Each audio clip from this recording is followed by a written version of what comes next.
ਸਤਿ ਸ਼੍ਰੀ ਅਕਾਲ ਆਦਾਬ ਦੋਸਤੋ। ਸਭ ਤੋਂ ਪਹਿਲਾਂ ਤੁਹਾਨੂੰ ਸਾਰਿਆਂ ਨੂੰ ਔਰਤਾਂ ਨੂੰ ਔਰਤ ਦਿਹਾੜੇ ਦੀਆਂ ਬਹੁਤ-ਬਹੁਤ ਮੁਬਾਰਕਾਂ। ਤੁਹਾਡੀ ਦੋਸਤ ਇਤਰਮਨ ਇੱਕ ਵਾਰ ਫਿਰ ਤੋਂ ਹਾਜ਼ਰ ਆ। ਦੋਸਤੋ, ਅੱਜ ਅਸੀਂ ਗੱਲ ਕਰਾਂਗੇ ਔਰਤਾਂ ਦੇ ਦਿਹਾੜੇ ਤੇ ਔਰਤਾਂ ਬਾਰੇ ਕਿ ਕਿਸ ਤਰੀਕੇ ਨਾਲ ਬੇਸ਼ੱਕ ਦੁਨੀਆ ਭਰ ਦੇ ਵਿੱਚ ਅੱਜ ਸਿਰਫ ਇੱਕ ਦਿਨ ਅੰਤਰਰਾਸ਼ਟਰੀ ਵੂਮਨ ਦਿਹਾੜਾ ਮਨਾਇਆ ਜਾ ਰਿਹਾ ਹੈ, ਪਰ ਗੱਲ ਇੱਥੇ ਸਮਝਣ ਵਾਲੀ ਹੈ ਕਿ ਵਾਕਈ ਹੀ ਔਰਤਾਂ ਨੂੰ ਖੁਸ਼ੀ ਮਨਾਉਣੀ ਚਾਹੀਦੀ ਹੈ ਕਿ ਹਾਂ ਸਾਨੂੰ ਇੰਨਾ ਕੁ ਦਰਜਾ ਮਿਲ ਗਿਆ, ਸਾਨੂੰ ਇੰਨਾ ਕੁ ਮਾਣ ਸਨਮਾਨ ਮਿਲ ਗਿਆ ਕਿ ਅਸੀਂ ਸੰਤੁਸ਼ਟ ਹਾਂ, ਕਿ ਇਸ ਤੋਂ ਉੱਪਰ ਸਾਨੂੰ ਕੁਝ ਵੀ ਨਹੀਂ ਚਾਹੀਦਾ। ਜਾਂ ਫਿਰ ਜਿਹੜੇ ਅੱਜ ਇਹਨਾਂ ਔਰਤਾਂ ਦੇ ਮਾਣ ਸਨਮਾਨ ਦੇ ਵਿੱਚ ਟਵੀਟ ਕਰ ਰਹੇ ਨੇ, ਵਧਾਈਆਂ ਦੇ ਰਹੇ ਨੇ, ਚਾਹੇ ਉਹ ਰਾਜਨੀਤਿਕ ਲੀਡਰ ਹੋਣ ਜਾਂ ਕੋਈ ਵੱਡੇ ਅਹੁਦਿਆਂ ਤੇ ਬੈਠੇ ਕੋਈ ਵੀ ਅਧਿਕਾਰੀ ਹੋਣ, ਉਹ ਸਾਰੇ ਕਿਸ ਗੱਲ ਤੋਂ ਸੰਤੁਸ਼ਟ ਨੇ ਕਿ ਹਾਂ ਔਰਤਾਂ ਨੂੰ ਅੱਜ ਜੋ ਪਹਿਲ ਕੀਤੀ ਗਈ ਸੀ ਬਰਾਬਰਤਾ ਦੇ ਅਧਿਕਾਰ ਦੀ, ਮਾਣ ਸਨਮਾਨ ਦੇਣ ਦੀ, ਉਹ ਔਰਤਾਂ ਨੂੰ ਬਾਖੂਬੀ ਮਿਲ ਰਿਹਾ। ਹੋਰ ਅੱਗੇ ਕੁਝ ਕਰਨ ਦੀ ਜ਼ਰੂਰਤ ਨਹੀਂ ਹੈ ਕਿ ਅੱਜ ਪੁਰਸ਼ ਪ੍ਰਧਾਨ ਸਮਾਜ ਦੀ ਜੋ ਹਾਜ਼ਰੀ ਹੈ ਉਹ ਖਤਮ ਹੋ ਚੁੱਕੀ ਹੈ ਜਾਂ ਪ੍ਰਧਾਨਗੀ ਹਲੇ ਵੀ ਬਰਕਰਾਰ ਹੈ। ਇਹ तमाम ਵੱਡੇ ਸਵਾਲ ਜ਼ਰੂਰ ਖੜੇ ਹੁੰਦੇ ਨੇ।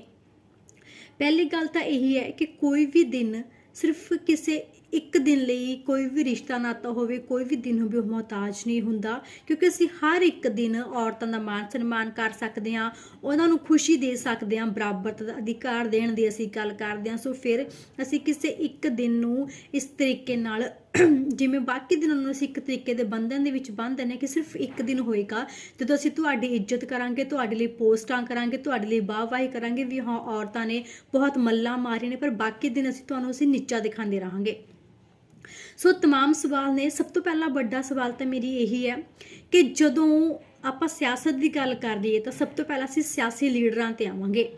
ਸਰਕਾਰਾਂ ਦੇ ਵੱਲੋਂ ਜਾਂ ਫਿਰ ਕਹਿ ਲਈਏ ਸੰਸਥਾਵਾਂ ਦੇ ਵੱਲੋਂ ਜਿਸ ਤਰੀਕੇ ਨਾਲ ਜਦੋਂ ਤੋਂ ਵੂਮਨ ਡੇ ਦੀ ਸ਼ੁਰੂਆਤ ਹੋਈ ਹੈ ਉਦੋਂ ਤੋਂ ਲੈ ਕੇ ਹੁਣ ਤੱਕ ਕਿੰਨੀ ਕੁ ਤਰੱਕੀ ਕੀਤੀ ਹੈ, ਕਿੰਨਾ ਕੁ ਔਰਤਾਂ ਦਾ ਵਿਕਾਸ ਹੋਇਆ, ਇਸ ਦੇ ਵਿੱਚ ਕੋਈ ਸ਼ੱਕ ਨਹੀਂ ਕਿ ਔਰਤਾਂ ਨੂੰ ਬਰਾਬਰਤਾ ਦੇ ਮਾਣ ਸਨਮਾਨ ਦੀ ਗੱਲ ਕੀਤੀ ਜਾ ਰਹੀ ਹੈ, ਦਿੱਤਾ ਜਾ ਰਿਹਾ, ਬਰਾਬਰ ਅਧਿਕਾਰਾਂ ਦੀ ਗੱਲ ਦਿੱਤੀ ਜਾ ਰਹੀ, ਅਧਿਕਾਰ ਵੀ ਔਰਤਾਂ ਨੂੰ ਮਿਲ ਰਹੇ ਨੇ, ਇਸ ਦੇ ਵਿੱਚ ਕੋਈ ਦੁਹਰਾਈ ਨਹੀਂ ਹੈ ਤੇ ਕੋਈ ਵੀ ਕਿੰਤੂ ਪਰੰਤੂ ਨਹੀਂ ਹੈ। ਪਰ ਸਵਾਲ ਇਹ ਹੈ ਕਿ ਜਿਹੜੇ ਸਿਆਸੀ ਲੀਡਰ, ਜਿਹੜੀਆਂ ਸਰਕਾਰਾਂ ਇਹ ਗੱਲ ਕਹਿੰਦੀਆਂ ਨੇ ਕਿ ਅਸੀਂ ਔਰਤਾਂ ਨੂੰ ਤੇ ਮਰਦਾਂ ਦੇ ਵਿੱਚ ਕੋਈ ਵੀ ਭੇਦਭਾਵ ਨਹੀਂ ਕਰਦੀਆਂ, ਕੋਈ ਵੀ ਫਰਕ ਨਹੀਂ ਕਰਦੀਆਂ, ਉਹ ਇਸ ਗੱਲ ਦਾ ਜਵਾਬ ਦੇਣ ਕਿ ਜਦੋਂ ਹੁਣ ਪੰਜਾਬ ਦੇ ਵਿੱਚ ਜਾਂ ਫਿਰ 5 ਸੂਬਿਆਂ ਦੇ ਵਿੱਚ ਇਲੈਕਸ਼ਨ ਹੋ ਕੇ ਹਟੇ ਨੇ, ਉਦੋਂ ਤੁਸੀਂ ਕਿੰਨੇ ਕੁ ਮਹਿਲਾ ਉਮੀਦਵਾਰਾਂ ਨੂੰ ਟਿਕਟ ਦਿੱਤੀ ਹੈ ਤੇ ਉਹ ਗਿਣਤੀ ਕੀ ਮਰਦਾਂ ਦੇ ਬਰਾਬਰ ਸੀ। ਤੇ ਦੂਜਾ ਸਵਾਲ, ਦਿੱਲੀ ਦੀ ਜੇਕਰ ਅਸੀਂ ਗੱਲ ਕਰ ਲਈਏ ਤਾਂ ਕੇਂਦਰ ਦੇ ਵਿੱਚ ਕਿੰਨੀਆਂ ਕੁ ਔਰਤਾਂ ਮਰਦਾਂ ਦੇ ਬਰਾਬਰ ਮੋਢੇ ਨਾਲ ਮੋਢਾ ਲਾ ਕੇ ਕੰਮ ਕਰ ਰਹੀਆਂ ਨੇ, ਕਿੰਨੀਆਂ ਕੁ ਵਜ਼ੀਰੀ ਦੇ ਵਿੱਚ ਨੇ। ਕੇਜਰੀਵਾਲ ਸਰਕਾਰ ਦੀ ਗੱਲ ਕਰ ਲਈਏ ਤਾਂ ਉਸ ਦੇ ਵਿੱਚ ਕਿਹੜੀ ਉਹ ਇੱਕ ਮਹਿਲਾ ਹੈ ਜਿਹੜੀ ਉਸਦੇ ਸਰਕਾਰ ਦੇ ਵਿੱਚ ਕੈਬਨਿਟ ਮੰਤਰੀ ਹੈ। ਜਾਂ ਫਿਰ तमाम ਅਸੀਂ ਆਪਣੇ ਹੋਰ ਸੂਬਿਆਂ ਦੇ ਵਿੱਚ ਦੇਖੀਏ ਤਾਂ ਔਰਤਾਂ ਨੂੰ ਕਿੰਨਾ ਕੁ ਅੱਜ ਵੀ ਮਾਣ ਸਨਮਾਨ, ਬਰਾਬਰਤਾ ਦਾ ਅਧਿਕਾਰ ਮਿਲ ਰਿਹਾ ਹੈ। ਪਹਿਲਾ ਸਵਾਲ ਤਾਂ ਇਹੀ ਹੈ। ਦੂਸਰਾ ਸਵਾਲ ਇਹ ਹੈ ਕਿ ਅੱਜ ਵੀ ਬਹੁਤ ਸਾਰੇ ਖੇਤਰ, ਬਹੁਤ ਸਾਰੇ ਇਲਾਕੇ ਅਜਿਹੇ ਨੇ ਜਿੱਥੇ ਅੱਜ ਵੀ ਔਰਤਾਂ ਜਾਂ ਕੁੜੀਆਂ ਮੁੰਡਿਆਂ ਦੇ ਮੁਕਾਬਲੇ ਪਛੜੀਆਂ ਹੋਈਆਂ ਨੇ, ਉਹਨਾਂ ਤੋਂ ਪਿੱਛੇ ਨੇ, ਜਾਂ ਫਿਰ ਉਹ ਪਰਿਵਾਰਕ ਮਾਹੌਲ ਅਜਿਹਾ ਹੁੰਦਾ ਹੈ ਕਿ ਕੁੜੀਆਂ ਨੂੰ ਅੱਗੇ ਵਧਣ ਨਹੀਂ ਦਿੱਤਾ ਜਾਂਦਾ। तमाम ਹੋਰ ਵੀ ਅਜਿਹੇ ਮੁੱਦੇ ਨੇ ਜੋ ਤੁਹਾਡੇ ਆਲੇ ਦੁਆਲੇ ਵੀ ਹੋਣਗੇ, ਪਰ ਸ਼ਾਇਦ ਅਸੀਂ ਗੌਰ ਨਹੀਂ ਕਰਦੇ ਜਾਂ ਅਸੀਂ ਗੌਰ ਕਰਨਾ ਨਹੀਂ ਚਾਹੁੰਦੇ, ਜਾਂ ਫਿਰ ਗੌਰ ਕਰਕੇ ਵੀ ਸਭ ਕੁਝ ਦੇਖ ਕੇ ਵੀ ਅਸੀਂ ਆਪਣੀਆਂ ਅੱਖਾਂ ਬੰਦ ਕਰਕੇ ਬੈਠ ਜਾਂਦੇ ਹਾਂ। ਕਿਉਂਕਿ ਗੱਲ ਕਿਸੇ ਦੂਜੇ ਦੇ ਘਰ ਦੀ ਹੁੰਦੀ ਹੈ ਤੇ ਦੂਜੇ ਦੇ ਘਰ ਦੇ ਵਿੱਚ ਅਸੀਂ ਦਖਲ ਅੰਦਾਜ਼ੀ ਨਹੀਂ ਕਰਦੇ। ਸੋ ਇਹ ਵੀ ਇੱਕ ਵੱਡਾ ਫੈਕਟਰ ਹੈ। ਸੋ ਦੋਸਤੋ, ਹੁਣ ਇਹ ਗੱਲ ਕਰਦੇ ਹਾਂ ਕਿ ਇੱਕ ਪਾਸੇ ਤਾਂ ਜੋ ਮਰਦ ਨੇ ਉਹ ਔਰਤਾਂ ਨੂੰ ਹਲੇ ਵੀ ਬਰਾਬਰ ਨਹੀਂ ਸਮਝਦੇ, ਇਸ ਦੇ ਵਿੱਚ ਕੋਈ ਸ਼ੱਕ ਨਹੀਂ ਹੈ ਕਿ ਕਿਤੇ ਨਾ ਕਿਤੇ ਉਹਨਾਂ ਦੇ ਮਨ ਦੇ ਵਿੱਚ ਹੁੰਦਾ ਵੀ ਨਹੀਂ, ਔਰਤ ਸਿਰਫ ਸਾਡੇ ਪੈਰ ਦੀ ਜੁੱਤੀ ਹੈ। ਤੇ ਇਹ ਕਹਾਵਤ ਅੱਜ ਤੱਕ ਵੀ ਚੱਲਦੀ ਆ ਰਹੀ ਹੈ ਤੇ ਇਸ ਦੇ ਬਹੁਤ ਸਾਰੇ ਪ੍ਰਮਾਣ ਵੀ ਵੇਖਣ ਨੂੰ ਮਿਲਦੇ ਨੇ। ਸੋ ਦੂਜੇ ਪਾਸੇ ਜੇਕਰ ਅਸੀਂ ਔਰਤਾਂ ਦੀ ਗੱਲ ਕਰੀਏ ਤਾਂ ਔਰਤਾਂ ਵਾਕਈ ਕਿਸੇ ਗੱਲੋਂ ਘੱਟ ਨਹੀਂ। ਸਲੂਟ ਹੈ ਜੋ ਆਪਣਾ ਸਭ ਜਿੱਦੋ ਜਹਿਦ ਕਰਕੇ ਇੱਕ ਜੰਗ ਲੜ ਕੇ ਅੱਗੇ ਆਉਂਦੀਆਂ ਨੇ, ਕਿਸੇ ਵੀ ਗੱਲੋਂ ਘੱਟ ਨਹੀਂ ਕਰਦਾ ਕੰਮ ਕਰਦੀਆਂ ਨੇ, ਰਿਸ਼ਤੇ ਨਾਤੇ ਸਾਂਭਦੀਆਂ ਨੇ, ਦੇਸ਼ ਨੂੰ ਚਲਾਉਣ ਦੇ ਵਿੱਚ ਮਦਦ ਕਰਦੀਆਂ ਨੇ। ਪਰ ਔਰਤ ਵੀ ਕਿਸੇ ਗੱਲੋਂ ਘੱਟ ਨਹੀਂ, ਚਾਹੇ ਉਹ ਕਿਸੇ ਦੇ ਘਰ ਨੂੰ ਬਰਬਾਦ ਕਰਨ ਦੀ ਹੀ ਗੱਲ ਕਿਉਂ ਨਾ ਹੋਵੇ। ਬੇਸ਼ੱਕ ਦੋਸਤੋ ਮੇਰੀ ਇਹ ਗੱਲ ਕੌੜੀ ਹੈ, ਜ਼ਰੂਰ ਬੁਰੀ ਲੱਗੇਗੀ, ਪਰ ਇਹ ਸੱਚ ਹੈ ਕਿ ਔਰਤ ਹੀ ਔਰਤ ਦੀ ਸਭ ਤੋਂ ਵੱਡੀ ਦੁਸ਼ਮਣ ਬਣਦੀ ਜਾ ਰਹੀ ਹੈ। ਬਣਦੀ ਕੀ ਜਾ ਰਹੀ ਹੈ? ਬਣਦੀ ਹੈ ਤਮਾਮ ਤਰ੍ਹਾਂ ਦੇ ਜੋ ਅਸੀਂ ਸੀਰੀਅਲ ਦੇਖਦੇ ਹਾਂ, ਫਿਲਮਾਂ ਦੇਖਦੇ ਹਾਂ, ਜਾਂ ਤਮਾਮ ਤਰ੍ਹਾਂ ਦੀਆਂ ਹੋਰ ਅਸੀਂ ਗਤੀਵਿਧੀਆਂ ਵੇਖਦੇ ਹਾਂ। ਘਰ ਘਰ ਦੀ ਤੁਸੀਂ ਗੱਲ ਦੇਖ ਲਓ, ਜੇਕਰ ਕਿਸੇ ਘਰ ਦੇ ਵਿੱਚ ਕਲੇਸ਼ ਹੁੰਦਾ ਤਾਂ ਉਸ ਦੀ ਜੜ ਇੱਕ ਔਰਤ ਹੁੰਦੀ ਹੈ। ਕਿਸੇ ਘਰ ਦੇ ਵਿੱਚ ਲੜਾਈ ਝਗੜਾ ਹੁੰਦਾ, ਉਸ ਦੀ ਜੜ ਇੱਕ ਔਰਤ ਹੁੰਦੀ ਹੈ। ਬੱਚੇ ਕੀ ਸਿੱਖਦੇ ਨੇ, ਬੱਚੇ ਕਿਸ ਤਰੀਕੇ ਦੇ ਅੱਗੇ ਉਹਨਾਂ ਨੂੰ ਪਰਵਰਿਸ਼ ਮਿਲਦੀ ਹੈ, ਇਸ ਦਾ ਸਾਰਾ ਜ਼ਿੰਮਾ ਇੱਕ ਮਾਂ ਦਾ ਹੁੰਦਾ ਹੈ। ਪਰ ਕਿਤੇ ਨਾ ਕਿਤੇ ਬਰਾਬਰਤਾ ਦਾ ਜੋ ਅਸੀਂ ਅਧਿਕਾਰ ਦੀ ਗੱਲ ਕਰਦੇ ਹਾਂ, ਵਜਈਆਂ ਬਹੁਤ ਸਾਰੀਆਂ ਅਜਿਹੀਆਂ ਕਹਾਵਤਾਂ ਜਾਂ ਪੁਰਸ਼ ਪ੍ਰਧਾਨ ਸਮਾਜ ਹੈ। ਬਹੁਤ ਸਾਰੇ ਇਲਾਕੇ ਅਜਿਹੇ ਨੇ, ਬਹੁਤ ਸਾਰੇ ਪਰਿਵਾਰ ਅਜਿਹੇ ਹੋਣਗੇ ਜਿੱਥੇ ਅੱਜ ਵੀ ਪਹਿਲਾਂ ਘਰ ਦਾ ਮੁਖੀ ਰੋਟੀ ਖਾਂਦਾ, ਉਸ ਤੋਂ ਬਾਅਦ ਔਰਤਾਂ ਨੂੰ ਰੋਟੀ ਖਾਣ ਦੀ ਆਗਿਆ ਹੁੰਦੀ ਹੈ। ਬਹੁਤ ਸਾਰੇ ਪਰਿਵਾਰਾਂ ਦੇ ਵਿੱਚ ਦੇਖਿਆ ਜਾਂਦਾ ਹੈ, ਪਰਿਵਾਰਾਂ ਦੇ ਵਿੱਚ ਕੀ ਅੱਜ ਤਾਂ ਦੁਨੀਆ ਦੇ ਵਿੱਚ ਦੇਖਿਆ ਜਾ ਰਿਹਾ ਕਿ ਮਾਸੂਮ ਬੱਚਿਆਂ ਨਾਲ ਕਿਸ ਤਰੀਕੇ ਦਾ ਸ਼ੋਸ਼ਣ ਹੋ ਰਿਹਾ ਹੈ, ਕਿਸ ਤਰੀਕੇ ਦੀ ਉਹ ਜੋ ਘਿਨੌਣੀ ਗੰਦੀ ਜੋ ਮਾਨਸਿਕਤਾ ਉਸ ਦਾ ਸ਼ਿਕਾਰ ਹੋ ਰਹੀਆਂ ਨੇ। ਮਾਸੂਮ ਬੱਚੀਆਂ ਬਲਾਤਕਾਰ ਦਾ ਸ਼ਿਕਾਰ ਹੋ ਰਹੀਆਂ ਨੇ, ਚਿੱਟੇ ਦਾ ਸ਼ਿਕਾਰ ਹੋ ਰਹੀਆਂ ਨੇ। ਜਿਨ੍ਹਾਂ ਨੂੰ ਸੋਝੀ ਨਹੀਂ ਹੁੰਦੀ ਉਹਨਾਂ ਦੇ ਤੁਸੀਂ ਕੱਪੜੇ ਉਤਾਰ ਕੇ ਤਾਰ ਕਰ ਦਿੰਦੇ ਹੋ। ਸੋ ਸੋਚੋ ਕਿ ਕਿੱਥੇ ਹੈ ਉਹ ਸਾਡਾ ਪੁਰਸ਼ ਪ੍ਰਧਾਨ ਸਮਾਜ, ਜਾਂ ਉਹ ਸਾਡੇ ਬਰਾਬਰਤਾ ਦੇ ਹੱਕ। ਕਦੇ ਨਹੀਂ ਸੁਣਿਆ ਕਿ ਕਿਸੇ ਕੁੜੀ ਵੱਲੋਂ ਇੱਕ ਮੁੰਡੇ ਦਾ ਰੇਪ ਕੀਤਾ ਗਿਆ ਹੋਵੇ, ਜਦ ਕਿ ਮੁੰਡਾ ਹੀ ਰੇਪ ਕਰਦਾ ਹੈ, ਉਹ ਗੰਦੀ ਮਾਨਸਿਕਤਾ ਹੀ ਰੇਪ ਕਰਦੀ ਹੈ। ਪਰ ਸਾਰੀ ਜ਼ਿੰਦਗੀ ਸ਼ਰਮਸ਼ਾਰ ਉਸ ਔਰਤ ਨੂੰ ਹੋਣਾ ਪੈਂਦਾ ਹੈ ਜਿਸ ਦੀ ਕੁੱਖੋਂ ਤੁਸੀਂ ਖੁਦ ਜਨਮ ਲਿਆ ਹੁੰਦਾ ਹੈ। ਦੂਜੀ ਗੱਲ ਇਹ ਕਿ ਜਦੋਂ ਅਜਿਹੀ ਕੋਈ ਵੀ ਘਿਨੌਣੀ ਹਰਕਤ ਵਾਪਰਦੀ ਹੈ ਤਾਂ ਸਾਰਾ ਇਲਜ਼ਾਮ ਕੁੜੀ ਤੇ ਆਉਂਦਾ ਹੈ।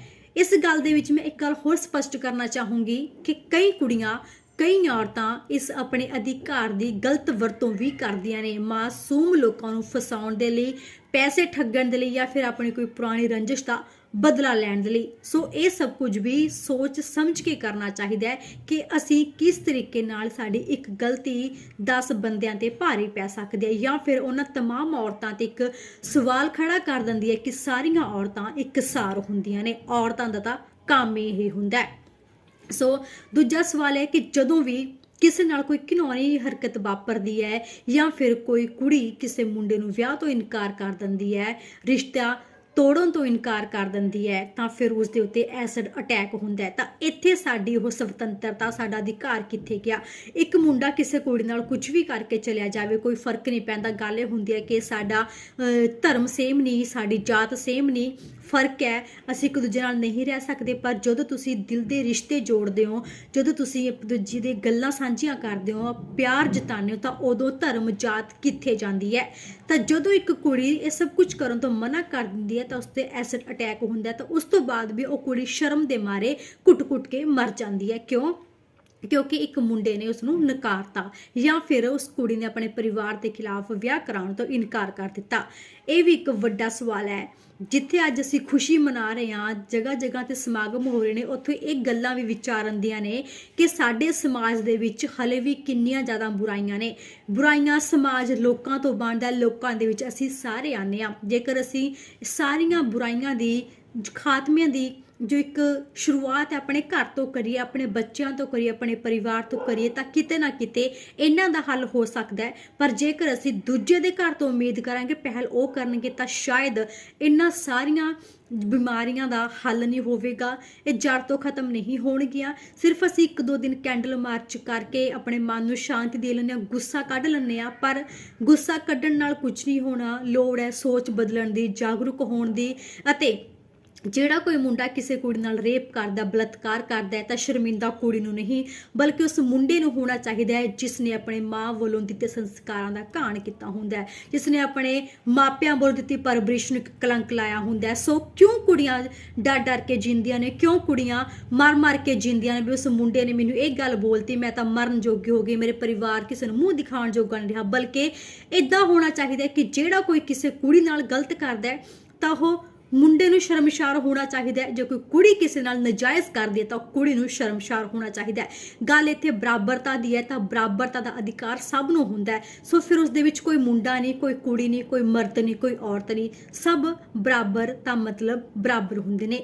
ਉਮੀਦ ਹੈ ਕਿ ਮੇਰੀ ਇਹ ਵੀਡੀਓ ਤੁਹਾਨੂੰ ਪਸੰਦ ਆਈ ਹੋਵੇਗੀ। ਜੇਕਰ ਮੇਰੀਆਂ ਗੱਲਾਂ ਕਿਸੇ ਨੂੰ ਬੁਰੀਆਂ ਲੱਗੀਆਂ ਨੇ ਤਾਂ ਪਹਿਲਾਂ ਹੀ ਮਾਫੀ ਮੰਗ ਲੈਂਦੀ ਹਾਂ, ਪਰ ਸੱਚ ਤਾਂ ਕੌੜਾ ਹੁੰਦਾ ਹੈ।